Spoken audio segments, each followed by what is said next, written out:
وأنا أعجب يا سيدي ما لهذه الدالة وما لهذه العلاقة بينك وبين السماء.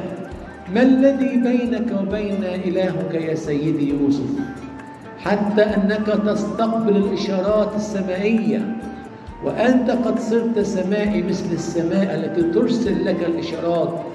قال لك قم وخذ الصبي وأرجع إلى الناصرة، لأن الذين كانوا يريدون أن يقتلوا الصبي قد ماتوا.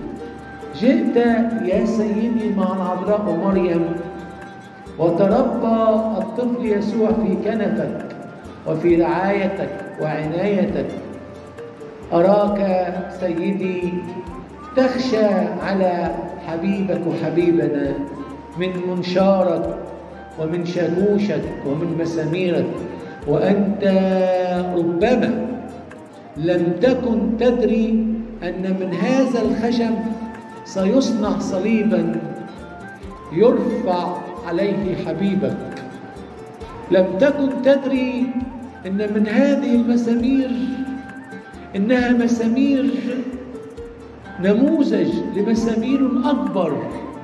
لن تدق في خشبك يا يوسف البار، ولكن ستدق في أيدي حبيبك وحبيبنا يسوع المسيح، خلاصا عنا وغفران الخطايا وحياة أبدية. يا سيدي، يا سيدي، لو علمت أن هذا الخشب الذي أنت تحبه ويقول عنه الناس أنه الذهب الأصفر، لو كنت تعلم أن من هذا الخشب سيصنع صليبا يصل إلى السماء ويربط بين السماء والأرض ويتم به الصلح بين السمائين والأرضيين، لست أعرف ماذا كنت ستنظر إلى هذا الخشب.